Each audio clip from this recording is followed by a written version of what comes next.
Vous voulez savoir ce que c'est le culot? C'est de s'appeler Donald Trump et de s'imaginer qu'on va déclarer 70 000 $ de frais de coiffure sans y laisser une seule plume. Hein. Le seul qui peut faire ça, c'est Norman Osborn, parce que même avec 70 000 balles, personne ne peut comprendre sa coiffure.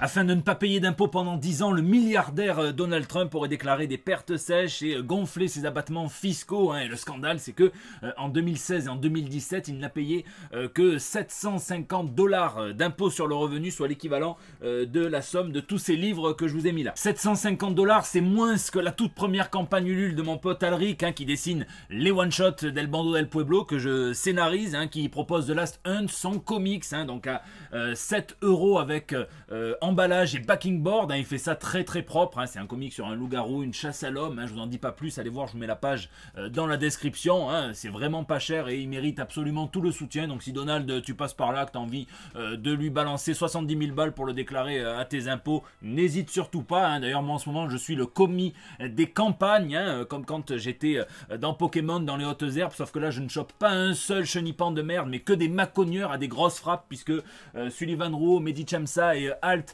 236 ont lancé la campagne pour leur premier comics aussi, et qu'ils sont en train de cartonner, hein, tout ce qui bouge. Ça sera de la dark fantasy cosmique, ça s'appelle Astra Mortem, hein, et si personne ne pourra m'entendre crier dans l'espace, en tout cas j'hésiterai pas à vous en parler sur Terre. Attention, ce week-end j'ai le plaisir d'être invité à un des rares festivals qui tient malgré la crise, hein. J'y serai avec mon pote Bruno Bessadi, donc il fera des dédicaces. Le samedi à 14 h on sera à la médiathèque de Bourges, où on fera une conférence dessinée sur les X-Men. Je parlerai des X-Men, de plein de choses, vous allez voir, ça va être pas mal, et Bruno va dessiner un X-Men ou plusieurs, on ne sait pas encore. En tout cas, le dessin sera revendu aux enchères au profit d'une association. Il y aura 2 quiz, un le dimanche à 11 h dans le centre commercial Avaricom, et un le dimanche à 15 h à la salle du conseil du département. Il y aura des comics à gagner, hein, les comics à 5 € d'Urban. Il y aura aussi pas mal de goodies, donc venez, on va s'amuser comme il faut dans le respect des règles sanitaires, hein. J'ai raménagé toutes les mécaniques de mes quiz pour ça. Et sinon je ne chôme pas, hein, je vous prépare la review de la saison 2 de The Boys en partenariat avec Amazon Prime. D'ailleurs j'aurai bientôt des slips à vous faire gagner. Le prochain commis joueur qui mélangera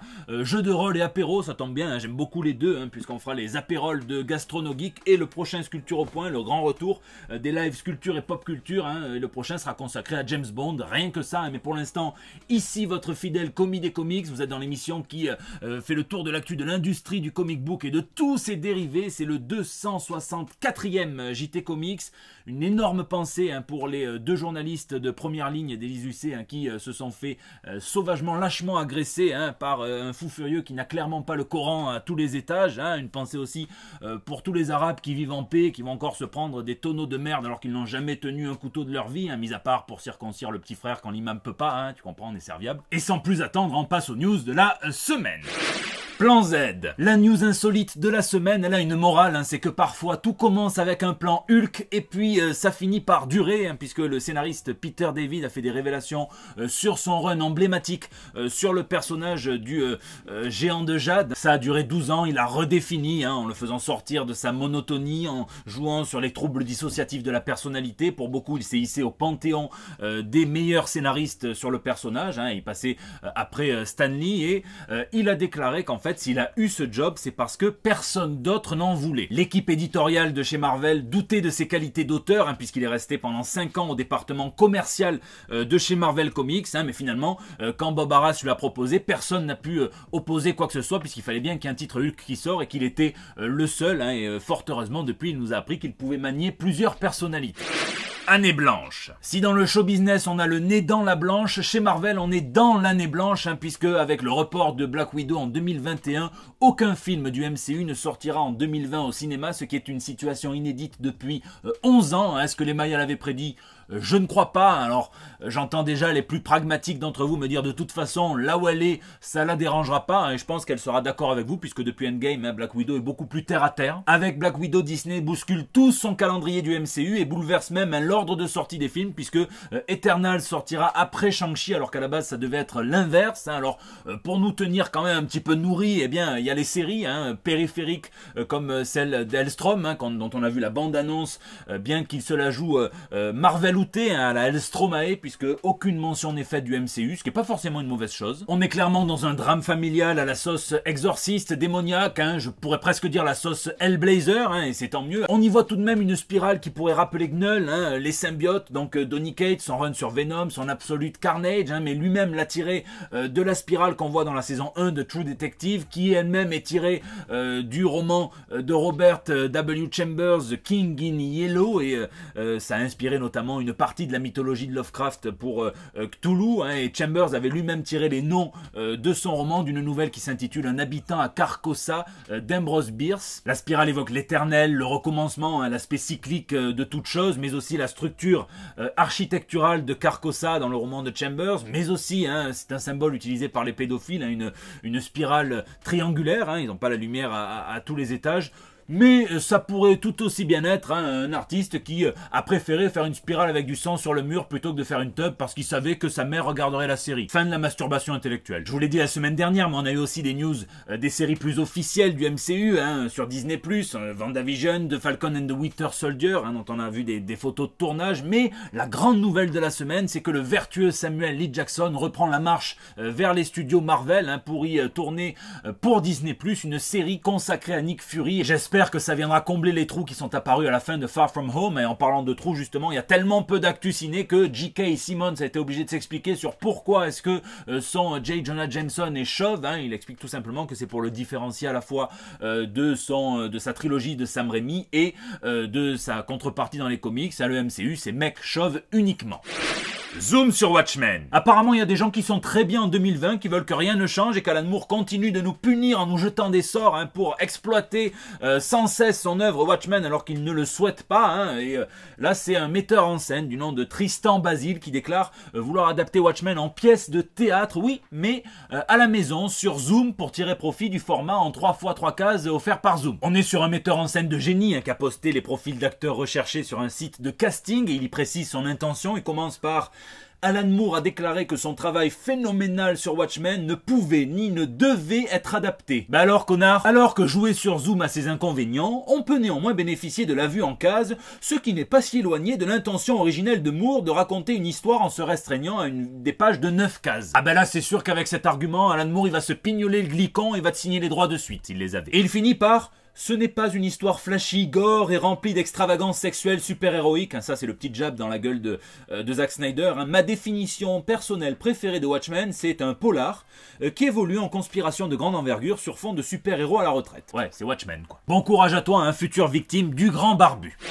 Neuf anciens. Chez DC, cette semaine, on fait du neuf avec du vieux. Vous allez me dire, chez Marvel, c'est absolument pareil. On vient titiller le point nostalgie et nourrir les fans de figurines de Memo Myrtille avec les Marvel Legends d'Hasbro, qui proposent de revisiter les codes des jouets des années 60-70, ainsi que les héros de l'époque, avec plusieurs doubles packs. Le premier, c'est un pack légendaire avec Captain America et Black Panther. Le deuxième, c'est le pack qui t'en met plein la vue, Iron Man et Cyclope. Le troisième, c'est un pack un peu improbable, puisqu'il mélange Spider-Man et Electro. Mais chez DC aussi, on vient puiser dans l'essence des vieux comics, puisque James Gunn annonce qu'il fera une série sur le Peacemaker, donc ce diplomate tellement obsédé par la paix qu'il est prêt à faire la guerre pour l'avoir, un mix entre Gandhi et Alexandre Benalla, qui a inspiré d'ailleurs, pas Alexandre Benalla, mais le Peacemaker, Alan Moore pour le personnage du comédien. Donc James Gunn ne précise pas si forcément ça va être une préquelle, une suite. On nous dit qu'on aura les origines, mais il reste flou parce que sinon on saurait si John Cena va mourir ou non dans les 5 premières minutes de Suicide Squad. Le plus surprenant, ça reste quand même l'image utilisée pour promouvoir la série, qui n'est ni de Pat Boyette, qui a créé le personnage pour l'éditeur Charlton Comics, ni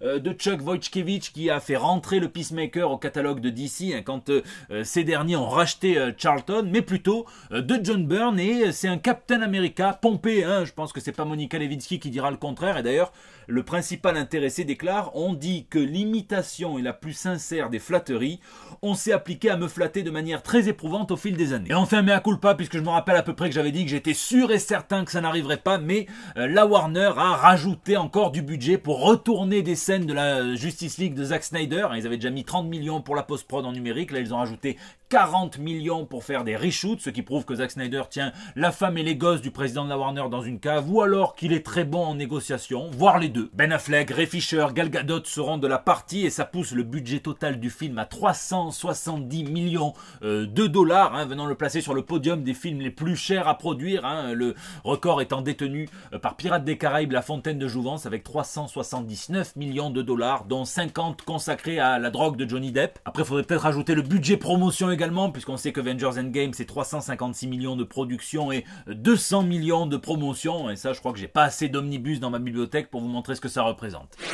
On annule tout! Gary Conway, c'est juste l'homme qui, à l'âge de 19 ans, a pris les rênes de l'écriture de la série régulière The Amazing Spider-Man après Stan Lee, hein, qui a co-créé les personnages du Punisher, de Cheetah, du Chacal, de Power Girl ou encore de Jason Todd, qui a participé à l'écriture de la mort de Gwen Stacy ou alors du crossover hein, Superman et Spider-Man. Donc l'industrie du comics, il y a été toute sa vie, il la connaît, donc quand calmement il en fait le bilan et en plus il donne des conseils à Marvel, à DC, bah, c'est super intéressant. En gros, il explique que l'industrie du comics est en péril et quand l'État, hein, elle est à peu près comme la carrière politique de DSK ou de Jean-Marie Bigard, elle n'a quasiment pas de futur. Et il part d'un constat qui est percutant, hein, il dit comment est-ce que les comics peuvent avoir un tel impact sur la pop culture, sur les films, sur les séries, sur les jeux vidéo, et en même temps, l'industrie principale lutter pour sa survie comme elle le fait en ce moment. Il déclare que c'est parce que les éditeurs poursuivent le mauvais marché depuis à peu près la fin des années 70, en plus d'avoir mis tous leurs œufs dans le même panier de distribution, hein, via la distribution directe, simplement à des librairies spécialisées comics. Et ça a pour effet que le lectorat ciblé s'est rétréci au fil des années, c'est devenu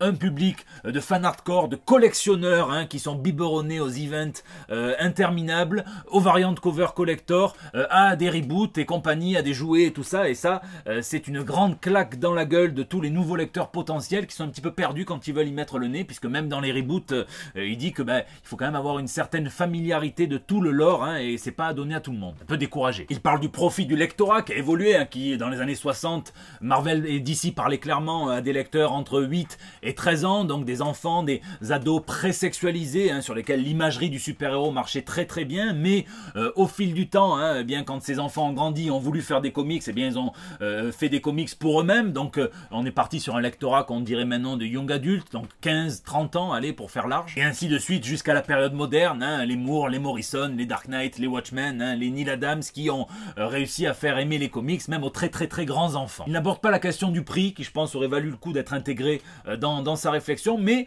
il donne des pistes à Marvel, à DC, il dit ce qu'il ferait lui, déjà il arrive et il annule toutes les séries super-héroïques en cours. Qu'est-ce qu'il fait ensuite? Il refait une gamme, une série limitée de 10 à 15 comics, probablement mensuels, hein, qui seront destinés à un lectorat de 8 à 13 ans, avec une chronologie simplifiée qui élimine tous les events hein, qui nécessiteraient une compréhension trop approfondie qui va au-delà de ce qu'on offre à ces nouveaux lecteurs justement. Ensuite, il pense évidemment aux anciens lecteurs en leur proposant une gamme de graphic novels, donc de romans graphiques, de BD un petit peu plus peut-être qualitatifs, des hardcovers, des formats irréguliers, plus chers, hein, qui viennent approfondir des lignes temporelles déjà existantes dans les comics. Et puis surtout, il rend ces comics accessibles absolument partout, les mensuels. Hein, donc il fait des deals avec les supermarchés, la grande distribution américaine. Il fait des deals avec Amazon également, avec les cinés. Hein, c'est très malin ça. Il conclut en disant que les voix prises par les éditeurs en ce moment sont un cul-de-sac et qu'il y a tout un tas de nouveaux lecteurs qui ne demandent qu'à être accueillis. Donc c'est super audacieux ce qu'il propose. Et si vous suivez les JT Comics, vous savez que c'est peut-être un petit peu ce que fait DC avec moins d'audace évidemment. On en discute dans les commentaires.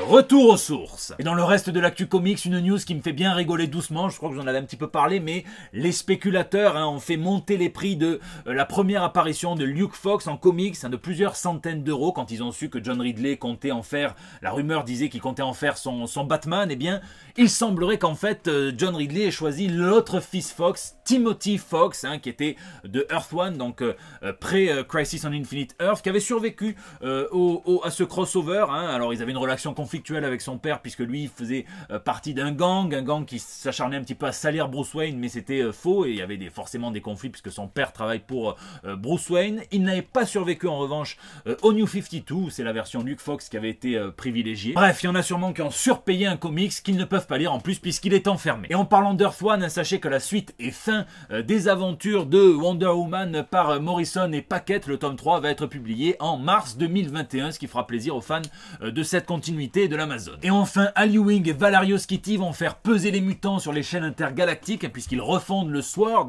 cette branche du Shield dont je vous parlais la semaine dernière, puisque Monica Rambeau va l'introduire dans le MCU, donc elle sert à repérer les menaces extraterrestres, et les mutants vont la reprendre en main dès décembre, et ce n'est que justice, puisque c'est Joss Whedon et John Cassaday qui l'avaient co-créé dans leur run sur Astonishing X-Men.